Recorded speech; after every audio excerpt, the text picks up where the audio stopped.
سر اتنے خوبصورت الفاظ اور پھر منفرد لب و لہجہ کے ساتھ ادائیگی، تو وی لاگ کس طرح ترتیب دیتے ہیں نگار کے ہیں؟ تو کیا سمجھتے ہیں کہ 8 فروری کو الیکشن ہونے جا رہے ہیں، جسٹس صاحبان جو صاحب نے جو ہے استعفیٰ دیا ہے، ایک پہلے دے چکے، کہ کس چیز کا عمر کیا بندیال صاحب کے دور میں بھی جو ہم نے دیکھا کہ جو کہ تقسیم تھی، اب پھر ہم دیکھ رہے ہیں کہ بینچ جو ہے وہ اپنی مرضی سے بنائے جاتے ہیں، اور ایک مثال یہ ہے کہ جسٹس عطا من اللہ صاحب جو ہے اس کو بینچ میں نہیں دیا جاتا، تو یہ وہی اختلاف پھر صاحب اب تک کتنے علاقوں کا آپ سروے کر چکے ہیں اور کب سے جو ہے وہ اس وقت فیلڈ میں ہیں؟ آپ کو عوامی سروے کا ماسٹر کہا جاتا ہے، لوگ آپ پر بہت اعتماد کرتے ہیں، تو اس وقت آپ کیا دیکھ رہے ہیں کہ لوگوں کا مزاج کیسا ہے؟ بطور تجزیہ نگار آپ کیا سمجھتے ہیں کہ چلے پی ٹی آئی تو یہ دوسری سیاسی جماعتوں کی آپ کیا پوزیشن؟ جی ٹی روڈس کے یہاں یہ شہر جو ہے انہیں لوگ کہا جاتا ہے کہ یہ جو ہے مسلم لیگ ان کا قلعہ ہے، گڑھ ہے، اگر یہااں پہ تبدیلی اس طرح کی ہے تو ویسے کیا سمجھتے ہیں کہ اگر 135 میں پی ٹی آئی جو ہے وہ کتنی سیٹیں جو ہے وہ کم از کم لے جا سکتے؟ بسم اللہ الرحمن الرحیم، میں ہوں قاسم علی شیخ اور آپ دیکھ رہے ہیں میرا یوٹیوب چینل۔ ناظرین، میرے ساتھ اس وقت موجود ہیں ملک کے نامور صحافی، اینکر پرسن، تجزیہ نگار جناب حبیب اکرم صاحب۔ حبیب اکرم صاحب آج عوامی سروے کے لیے بھاون نگر تشریف لائے، تو ان کی مہربانی ہے، ہم نے ضد کر کے ان سے ٹائم لیا، تو بہت قیمتی وقت ہے، کچھ سوالات ان سے کرتے ہیں تاکہ ہمارے جو ناظرین ہیں وہ بھی آگاہ ہو سکے۔ سب سے پہلے جو ہے بہت بہت شکریہ آپ کا سر، کیسے ہیں آپ؟ آپ کا بہت شکریہ سر، اتنے خوبصورت الفاظ اور پھر منفرد لب و لہجہ کے ساتھ ادائیگی، تو وی لاگ کس طرح ترتیب دیتے ہیں؟ دیکھیے، ایک تو یہ ہے کہ میرا لہجہ وہی ہے جو ہے آپ کے سامنے بھی ہے، اور جہاں تک الفاظ کا تعلق ہے تو ذخیرہ الفاظ آپ جانتے ہیں کہ وہ بنتا ہے پڑھنے سے اور سننے سے، تو لہٰذا میں نے اپنے بچپن میں جو کچھ سنا، اساتذہ کی صحبتوں میں بیٹھ کے جو کچھ سنا، دوست آپ جیسے مل گئے ان کے الفاظ ذہن میں بیٹھ کے، اور جو تھوڑا بہت پڑھنے کا اتفاق ہوا، تو اس کے نتیجے میں وہی، ورنہ میں بھی بالکل معاف کیجیے گا، یہ جو الفاظ ہیں جو آپ سمجھ رہے ہیں کہ کچھ الگ ہیں، بخدا مجھے الگ نہیں لگتا، مجھے لگتا ہے کہ یہ تو معمول سے الفاظ ہے، عام زندگی میں بھی میں اسی طرح گفتگو کرتا ہوں۔ اچھا حبیب صاحب، یہ بتائیے گا، آپ جو ہے بطور تجزیہ نگار کے ہیں، تو کیا سمجھتے ہیں کہ 8 فروری کو الیکشن ہونے جا رہے ہیں؟ مجھے لگتا ہے کہ ہو رہا ہے۔ اس کی وجہ قاسم صاحب یہ ہے کہ آپ دیکھ لیجئے کہ اس سے پہلے بھی اصولی طور پر تو پاکستان میں الیکشن 2 صوبوں کی اسمبلیاں جب جنوری 2022 میں 23 میں توڑی گئی تھی، تو اس وقت 90 دن کے اندر الیکشن ہونے چاہیے تھے اور نہیں ہوئے۔ پھر بعد میں عدلیہ نے فیصلہ دیا اور پھر بھی نہیں ہوئے، کیونکہ ہماری پی ڈی ایم کی جو جماعتیں ہیں، ہماری حکومت یا سو کالڈ پارلیمنٹ جو اس وقت تھی، وہ سب کے سب انہوں نے اس کے خلاف ایک پوزیشن لے لی۔ اب جو صورتحال ہے اس میں، اس مساوات میں صرف ایک چیز کا فرق ہے، اس ایکویشن میں ایک شخصیت الگ ہے، وہ ہے چیف جسٹس جناب جسٹس قاضی فاروقی صاحب۔ اس سے پہلے باقی تمام لوگ وہی، صرف اس ایکویشن میں اس ایک شخصیت کے بدل جانے سے آپ دیکھ لیں کہ کم از کم 8 فروری کی تاریخ آ چکی ہے، اور خود جناب چیف جسٹس فرما چکے ہیں کہ یہ پتھر پہ لکیر ہے۔ تو اصولی طور پر تو عدلیہ کا ہر فیصلہ پتھر پر لکیر ہی ہونا چاہیے، لیکن ماضی میں چونکہ عدلیہ کے فیصلے نہیں مانے گئے، اس وجہ سے ہم اپنے چیف جسٹس کی جب بات وہ کہتے ہیں کہ میں نے ہمارا کہا ہوا پتھر پہ لکیر ہے، تو اس پہ ہمیں یقین کرتے ہوئے دشواری کا سامنا ہوتا ہے، لیکن مجھے اس طرح کی کوئی دشواری نہیں ہے۔ میں سمجھتا ہوں کہ پاکستان کے مسائل کا حل بھی الیکشن میں پوشیدہ ہے اور دستور پر عمل درآمد میں پوشیدہ ہے۔ اچھا، ہمارے پروگرام کی ریکارڈنگ کے دوران ہی جو ہے وہ ایک اور جسٹس صاحب نے جو ہے استعفیٰ دیا ہے، ایک پہلے دے چکے، کہ کس چیز کا تسلسل ہے، کیا ملک کے حالات ہیں؟ دیکھیے، پاکستان کی عدلیہ بھی ایک ٹرانزیشن سے گزر رہی ہے۔ پاکستان کی عدلیہ میں مسائل تو پہلے بھی موجود رہے ہیں، اختلافات کسی بھی عدلیہ کا حسن ہوتے ہیں، لیکن اس کے ساتھ ساتھ ہمیں یہ بات بھی دیکھنا پڑے گی کہ اب جو کچھ مسائل اور اختلافات ہیں یہ زیادہ نمایاں ہو کے سامنے آ رہے ہیں۔ مثال کے طور پہ جسٹس قاضی فائز عیسیٰ نے جب سے قاضی القضاء کا منصب سنبھالا ہے، اس وقت سے ان کا جو طرز عدالت ہے وہ تھوڑا سا بہت سارے لوگوں کے لیے نیا ہے، کیونکہ اس سے پہلے جب عدالت ہوا کرتی تھی تو اس میں یہ طرز عمل جج صاحب کا نہیں ہوتا تھا. دوسرا انہوں نے یہ تبدیلی کی کہ اپنی عدلیہ کی کارروائی اس کو ٹی وی پر نشر کروانا شروع کر دیا. تیسری بات یہ ہے کہ خود جناب چیف جسٹس جناب جسٹس قاضی فائز عیسیٰ صاحب کے طرز فکر پر بھی کچھ سوالیہ نشان کچھ لوگوں کے ذہن میں ہے. مثال کے طور پہ جو پارلیمنٹ ہاؤس میں ایک کنونشن ہوا تھا وہاں پر جناب چیف جسٹس کا جانا اور وہاں پر پھر تقریر کرنا اور اس پر ڈیسک تھمپنگ ہونا، یہ ایک ایسا واقعہ ہے جس نے بہت سارے ذہنوں میں آپ یوں کہیے کہ سوالات بھی پیدا کر دیے ہیں اور جو اندیشوں کے چھوٹے چھوٹے سنبولیے تھے انہیں باقاعدہ سانپ بنا دیا. تو ایسی صورت میں جب اور پھر پاکستان ایک پولیٹیکل کرائسس میں بھی ہو اور کرائسس بھی ایسا ہو کہ جو کانسٹیٹیوشنل ہو اور پاکستان کے اندر کانسٹیٹیوشن کی تشریح کرنے والا واحد ادارہ سپریم کورٹ ہے، تو جب آپ ان تمام چیزوں کو ان تمام ڈاٹس کو کنیکٹ کرتے ہیں تو آپ کو نظر تو یہ آتا ہے کہ شاید عدلیہ کے اندر جو اختلاف رائے ہے وہ بھی کہیں نہ کہیں کسی نہ کسی درجے میں پاکستان کے اندر پولیٹیکل کرائسس سے جڑا ہوا ہے. خود عدلیہ کے اندر دستور کی تشریحات پر کہیں اختلاف ہے، کہیں اپنے طریقہ کار کی تشریح پر اختلاف ہے اور کہیں کسی اور چیز کی توضیح پر مختلف اذہان جو عدلیہ کے ہیں، اور ظاہر ہے سبھی کے سب کے سب فقہی مہارت رکھتے ہیں، مجتہدانہ بصیرت رکھتے ہیں.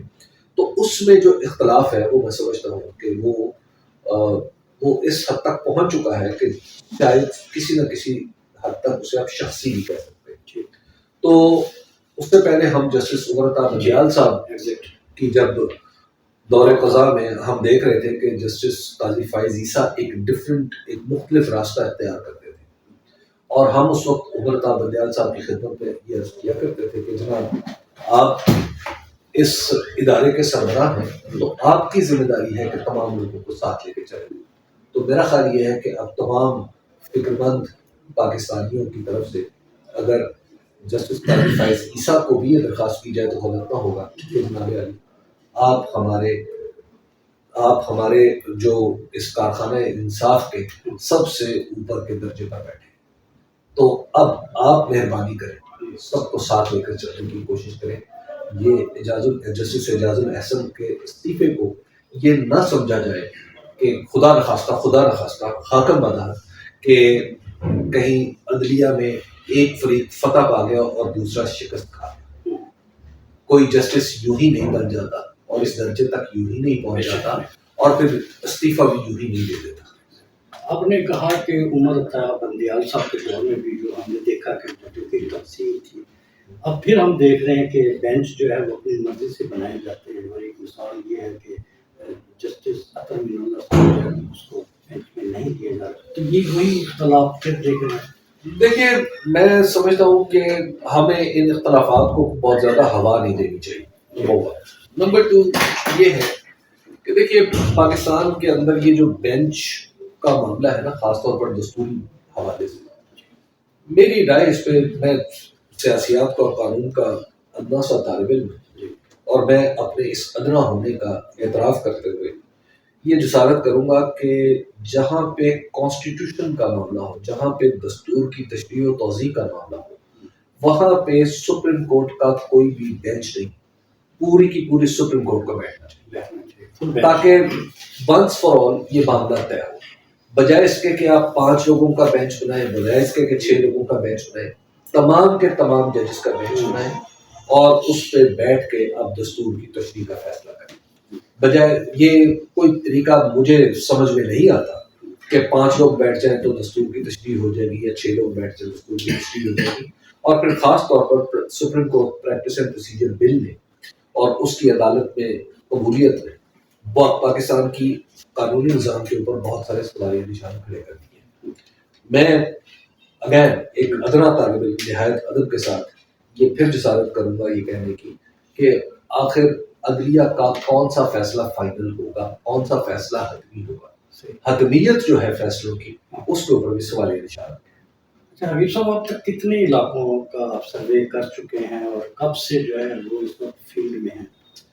جب سے چیف جسٹس جناب جسٹس قاضی فائز عیسیٰ نے یہ کہا کہ 8 فروری کو الیکشن پتھر پر لکیر ہے، تو میں اس کو درست سمجھ کے اور دل سے درست مانتے ہوئے اس وقت سے نکلا ہوں، اس کے ایگزیکٹلی 2 دن بعد سے، تو چترال سے شروع ہوں اور آج وہاں۔ اچھا، تو آپ کو عوامی سروے کا ماسٹر کہا جاتا ہے، لوگ آپ پر بہت اعتماد کرتے ہیں، تو اس وقت آپ کیا دیکھ رہے ہیں کہ لوگوں کا مزاج کیسا ہے، ان کی سوچ کیسی ہے، کیا وہ 8 فروری کو کرنے جا رہے ہیں؟ قاسم صاحب، اگر تو خیبر پختونخوا کی بات کروں تو خیبر پختونخوا میں تو مجھے کسی دوسری پارٹی کا چراغ جلتا ہوا مشکل دکھائی دیتا ہے، ٹھیک، اسی طرح راولپنڈی ڈویژن میں جی، اور اسی طرح اسلام آباد کی 3 نشستوں میں، ٹھیک ہے۔ اچھا، جب آپ سینٹرل پنجاب میں آتے ہیں تو سینٹرل پنجاب میں یہ سینٹرل پنجاب وہ علاقہ ہے کہ جسے آپ کہتے ہیں نا کہ دریا چناب اور دریا راوی کے بیچ کا درمیان والا دواب جو ہے، ہاں، جسے ہم سینٹرل پنجاب کہتے ہیں، اور پلس لاہور اینڈ قصور، تو اس علاقے میں یہ علاقہ ہمیشہ سے پاکستان مسلم لیگ نون کا گڑھ رہا ہے۔ اب مجھے لگتا ہے کہ اس قلعے میں بھی کچھ دراڑیں پڑ رہی ہیں اور کافی زمین ہے، بلکہ بعض جگہ تو رستے بن گئے ہیں، تو اس لیے مجھے لگتا ہے کہ اب پاکستان مسلم لیگ نون شاید اس علاقے میں اس طرح پاؤں نہیں جما پائے جس طرح اس سے پہلے جماتی رہی۔ تو بطور تجزیہ نگار آپ کیا سمجھتے ہیں کہ چلے پی ٹی آئی تو یہ دوسری سیاسی جماعتوں کی آپ کیا پوزیشن دیکھ رہے ہیں؟